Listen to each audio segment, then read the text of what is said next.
भगवान ने जिन मर्यादाओं को बनाया है उन मर्यादाओं के साथ हम अपना जीवन जिए। यही तो इन कथाओं में ये बात कही गई। तो ऐसा जीवन, दुर्गा कवच कहता है कि ऐसा जीवन जीने की जरूरत है जिसमें हमें व्याधियां न लगे, जिसमें हमें बीमारी न लगे। तो नित्य भगवान का ओम ओम का उच्चारण करने से जठर खुलता है, आग अग्नि प्रकट होती है उसमें। इसलिए तो कहते हैं नाश्ते से पहले, भोजन से पहले जप करो। पहले जप है, बाद में खाना पीना है। जैसे मैं ओम ओम शब्द आप जप कर रहे होंगे, अंदर का जठर खुल गया होगा, आग जल गई होगी उसमें। और जब आग जलती हुई आग में तवा रख करके आप रोटी सेकते हैं तो रोटी बढ़िया से पक जाती है। और ठंडे तवे पर डालो तो वो आप जानते ही हैं, बहुत लोगों का जठर में आग खुलती नहीं है, जलती नहीं है, कूचम कूचा खाते रहते हैं, डकारे लेते रहते हैं, पेट जाम होता रहता है, बीमार होते रहते हैं, हॉस्पिटल को पैसा देते रहते हैं। यही होता है। अब मेरे ही निवेदन पर सबसे पहले क्या करना है? स्नान। शतम व्याय भुक्तव्यम सहस्रम स्नान माचरित। 1000 काम करने से पहले नहाने की आदत डाली है। स्नान करने से तमाम बीमारियां समाप्त हो जाती हैं। 1000 काम करने से पहले स्नान। अखबार पढ़ेंगे, दुनिया की खबर पढ़ेंगे, सब काम कर लेंगे, लेकिन नहाने को तैयार नहीं होते बिल्कुल भी। नहाने की बात आ जाए तो ऐसा लगता है कि कारगिल के युद्ध के लिए किसी ने आदेश दे दिया है। बस सब कुछ कह दो, नहाने की मत कहो बिल्कुल भी। आपकी गुणवत्ता में स्नान होना चाहिए। 1000 काम करने से पहले स्नान, 1,00,000 काम करने से पहले देने की भावना, करोड़ काम करने से पहले हरिस्मरण भगवान का नाम, और सैकड़ों काम करने से पहले अपने भोजन का ध्यान रखना। डायबिटीज सिर्फ मीठा खाने से ही नहीं होती, भूखा रहने से भी डायबिटीज होती है। मधुमेह ज़्यादा फैल रहा है तो अब नहीं बनता है तो मत कीजिए फिर व्रत। व्रत तब तक है जब तक आपका शरीर काम करता है। शरीर नहीं झेल रहा है तो अटैक मत कीजिए। ये व्रत तब तक है, उपवास तब तक है जब तक आपका शरीर उसको झेलता है। डायबिटीज के मरीज को सुबह थोड़ा जल्दी कुछ खाने के लिए उसे चाहिए। अपनी खुराक के ऊपर क्या खाना है क्या नहीं खाना है इसके ऊपर ध्यान देना है। मैं प्रसंग में जा रहा हूँ। नश्यन्ति व्याधया सर्वे लूता विस्फोट कादय, मकरी चेचक, असाध्य बीमारियां भगवान के नाम से सब नष्ट हो जाती हैं। राम कृपा नासहि सब रोगा, रामायण में वर्णन है बाबा तुलसी ने कहा। भगवान की कृपा के द्वारा तो शीघ्र ही बीमारियां समाप्त हो जाती हैं। तो जो दुर्गा कवच का पाठ करेगा तो उसकी यह बीमारियां समाप्त हो जाएंगी। कनेर, भांग, अफीम, धतूरा, सांप, बिच्छू, इन सबका काटने का जो उनका विषय है, ततैया बड़ा खतरनाक काटती है। दुर्गा कवच का पाठ करने वाले के ऊपर किसी भी प्रकार का विष अपना प्रभाव नहीं दिखाता। ये इतनी बड़ी महिमा इस कवच की है। इस पृथ्वी पर मारण, मोहन आदि जितने अविचार के प्रयोग होते हैं, बहुत लोग करते हैं, चौकी धर देंगे और पता नहीं क्या क्या करते हैं, बहुत ऊट पटांग करते हैं। लेकिन जो दुर्गा कवच का पाठ करेगा तो उल्टा पुल्टा क्रिया कराया उसके ऊपर अपना असर नहीं दिखाएगा। ये माता रानी के दुर्गा कवच का इतना बड़ा प्रभाव है। पंजाब आपके बॉर्डर में है, पंजाब के लोग बैठे हैं, बुरा ना मानिए। सबसे ज़्यादा तंत्र मंत्र जादू या तो उधर बंगाल में ज़्यादा चलता है, फिर यहाँ ज़्यादा चलता है।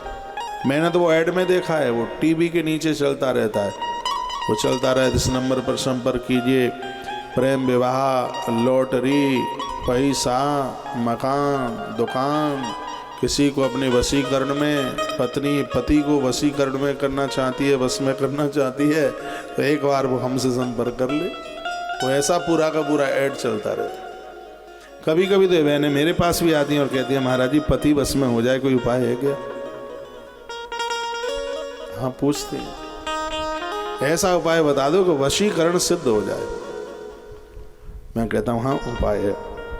पति बिल्कुल चक्कर लगाएगा, परकम्मा लगा, महाराज जी अभी बता दो, फिर कल नहीं, अभी आज ही बता दो, बस पति कैसे भी बस में हो जाए। आपको मिलेगा क्या पति को वश में करने से? है? यदि आप किसी को वश में करना ही चाहते हो तो एक छोटा सा उपाय मेरे पास में है। यदि आप कर ले तो वश में हो जाएगा। क्या है? वशीकरण एक मंत्र है, तज दे बचन कठोर। आ रही कठोरता को त्याजित कर दीजिए, कोमल बन जाइए।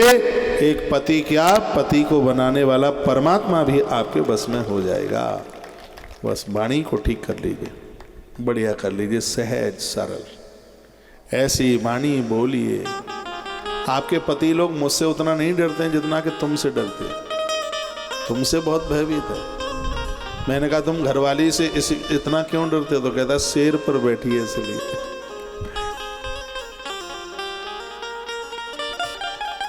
बोलिए बांके बिहारी लाल की। अविचाराणि सर्वाणि मंत्र यंत्राणि भूतले, भूचरा खेचना शैव जलजाशोपदेशिका।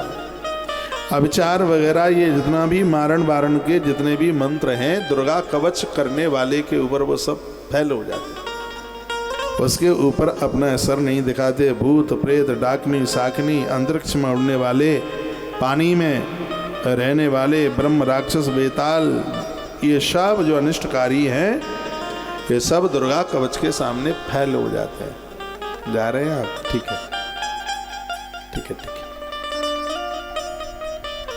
उसके सामने ये सब फैल हो जाते हैं। ये महिमा, ये कवच मनुष्य के तेज की वृद्धि करने वाला। ये बात मुझे बड़ी अच्छी लगी है। क्या लिखा है इसमें? लिखा है मानो नतिर भवेद राज्ञ तेजो वृद्धि कर्म परम। दुर्गा कवच का पाठ करोगे तो आपका तेज बढ़ेगा, आपकी बुद्धि बढ़ेगी, आपका हमारा विवेक बढ़ेगा। और क्या बढ़ेगा? यशसा वर्धते सोपी कीर्ति मंडित भूतले। कवच का पाठ करने वाला पुरुष अपनी कीर्ति से विभूषित भूतल पर अपने श्रेष्ठ के साथ साथ एक बहुत बड़ी ऊंचाई को छूता है।